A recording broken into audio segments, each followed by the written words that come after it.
भाई जापान की ऐसी ऐसी रीलें भी आ रही है कि एक बंदा वाइट सॉक्स पहन के चल रहा है, थोड़ी देर बाद उतारता है कि देखो अब भी वाइट है। एक और आ रही है कि वहाँ डस्टबिन्स नहीं मिलेंगे आपको, पब्लिक में डस्टबिन्स नहीं है, लोग अपने सब साथ ही कैरी करते हैं। तो ऐसा सच में है?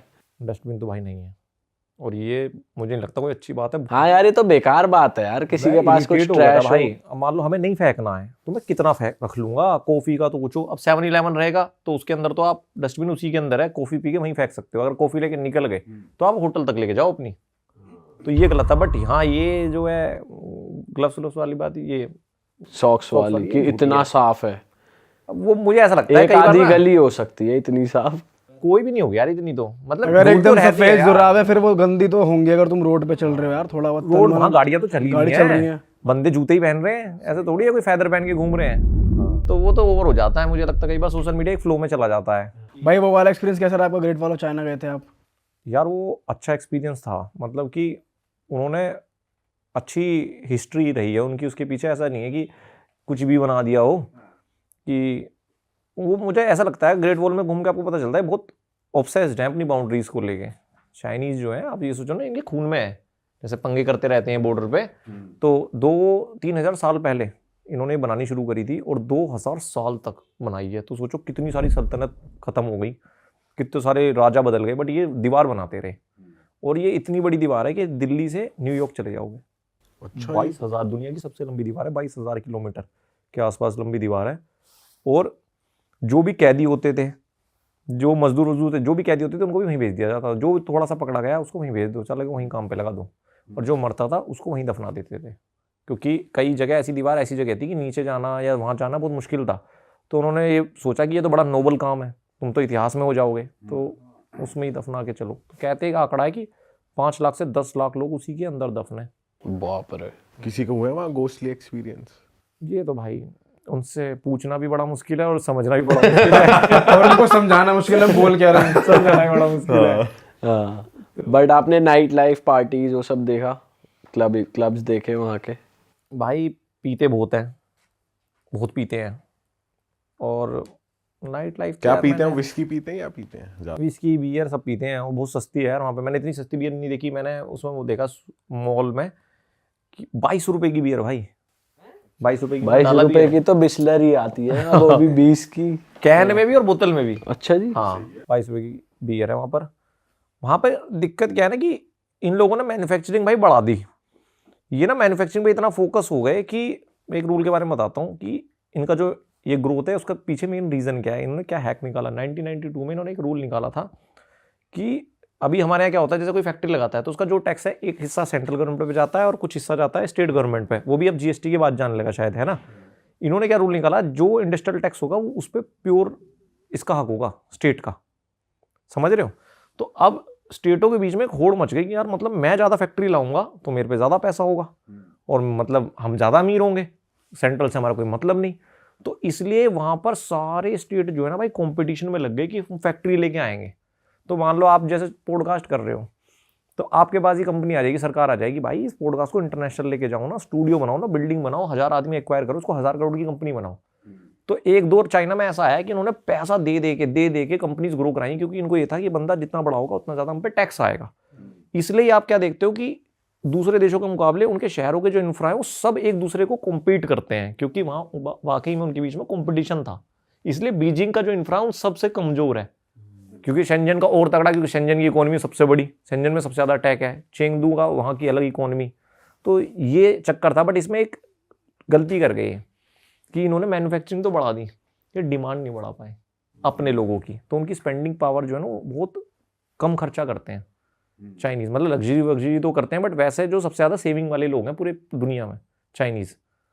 तो ये लोग क्या है, अब अगर इनके मॉल्स में जाओगे तो 100 येन का कूपन, 300 येन का कूपन, मतलब ये क्रेडिट कार्ड वाला तो बहुत कम है वहाँ पे चक्कर। तो ये लोगों को ऐसे वो देते हैं पर्क्स की, खर्च करो दबा। अब वो आदत डलवा रहे हैं, क्योंकि अब देखो ना उनको अपना इतना ज़्यादा मैन्युफैक्चरिंग हो चुकी है कि हमें देखना पड़ता है इंडिया की तरफ, भाई अफ्रीका की तरफ, अमेरिका की तरफ, यूरोप की तरफ। तो अगर उनको देश एक एक करके बाइकआउट और कर रहे हैं तो उनको भी ये समझ में आ रही है कि अपनी ग्रोथ अगर नहीं बढ़ाओगे कंजप्शन तो दिक्कत हो जाएगी। अच्छा आकाश भाई, मैं देख रहा था आप इंडोनेशिया बहुत जाते हो, बार बार जाते हो, ऐसा वहाँ पे क्या जो आपको खींच लेता है? भाई इंडोनेशिया मुझे भी नहीं पता मैं कितनी बार गया हूँगा, शायद मेरी पहली ट्रिप भी वहीं से शुरू हुई थी, नहीं शायद उससे पहले थाईलैंड गया हूँगा। बट इंडोनेशिया में कुछ ऐसा है कि जैसे हर आदमी का एक गोल होता है कि उसको एंड में ना लाइफ में ऐसी लाइफ चाहिए, एक ड्रीम होती है, मेरी तो है कि मेरे को एक सिंपल चाहिए भाई, खेत हो, आराम से खाट वाट पे लेटे हो, 2-4 दोस्त हों, सिंपल हो, है ना, पैसा होना चाहिए अकाउंट में ठीक है। बट वो चीज़ ना मुझे वहाँ दिखती है उस देश में, सिंप्लिसिटी बहुत ज़्यादा, कि कल्चर भी है, धर्म भी है, कर्म भी है, तो वो इसलिए मैं चला जाता हूँ और थोड़ा सही भी लगता है मुझे, पता नहीं या तो मेरे दिमाग में है, मैं जब भी वहाँ जाता हूँ तो उसके बाद मेरी एक फ्रेश स्टार्ट होती है हमेशा, जब भी गया हूँ। फिर 2022 में 23 में भी वहाँ गया था, उसके बाद वो पूरा साल जब मैं गया था अच्छा रहा। 2024 में जब गया था कोबरा के पकौड़े हमने बनाया था, उसके बाद अच्छा रहा। अब भी चाइना से पहले वहीं था मैं, फिर गया तो अच्छा रहा। आपकी लकी जगह हो गई वो कि कुछ अच्छा करना है तो वहां से शुरुआत करो। मान सकते हो, और थोड़ा सा ग्राउंडेड हो जाता हूँ मैं वहाँ जाके, और वो लोग बहुत ग्राउंडेड है यार। भाई आप एक आइलैंड पे गए थे, यहाँ कमोडो ड्रैगन्स थी और आप उनके बीच में खड़े थे भाई, और हमारी तो वीडियो देख के ही फट गई, और हमने शायद कमेंट भी करा था कि भाई यहाँ के बारे में जानना है यार, हमें थोड़ा बताओ भाई वो कौन सा आइलैंड है, और वहाँ डर नहीं लगता भाई, वो तो खा जाती है इंसान को। भाई कोमोडो ड्रैगन्स दुनिया के सबसे खतरनाक प्रेडेटर्स में है, ये तो लोगों को पता है, बट काफ़ी लोगों को एक गलतफहमी है कि जैसे उस वीडियो में बोला कि तो इंडिया में भी हैं, वो लिजार्ड की कैटेगरी है, उसकी काफ़ी सारी स्पीशीज़ हैं, उसमें से सबसे ऊपर सबसे बड़ा सबसे खतरनाक कोमोडो ड्रैगन है। तो वो चिपकली कोमोडो ड्रैगन नहीं होती। तो उसका क्या है कि मेरा इंटरेस्ट था उसमें, मैंने बहुत साल पहले एक डॉक्यूमेंट्री देखी थी BBC वगैरह की, यार ऐसे रहते हैं और लास्ट ड्रैगन्स हैं। तो अगर कहते हैं कि ड्रैगन्स दुनिया में अगर कहीं हैं तो वो कोमोडो ड्रैगन्स हैं, जिसको आप थोड़ा बहुत फील ले सकते हो, क्योंकि हैं भी इतने ही पुराने, बहुत पुराने। अब शायद मुझे एग्जैक्ट डेट याद नहीं है, वीडियो मैंने बताया हज़ारों साल पुराने हैं वो धरती पे। तो अब उसको जाने के लिए ना क्या है कि देखो, आप जब as a content creator video बना रहे होते हो ना, तो आप चीज़ नापते हो कि ये कितना व्यूअरशिप आएगी या जो आएगी, बट मेरा इंटरेस्ट था तो मुझे पता था कि यार उतना आना नहीं है, बट आपका लगने वाला ज़्यादा है मनी वाइज ठीक है, बट मुझे देखना था और मैं काफ़ी टाइम से प्लान कर रहा था। तो मैं गया इंडोनेशिया, तो पहले मैं जकार्ता गया था, जकार्ता से फिर मैं बाली गया, बाली से हमने एक फ़्लाइट ली लबुआन बाजू के लिए। लबुआन बाजू जाके आपको बोट लेनी पड़ती है, वहाँ पर 2 आइलैंड होते हैं, एक रिंका आइलैंड होता है, एक होता है कोमोडो।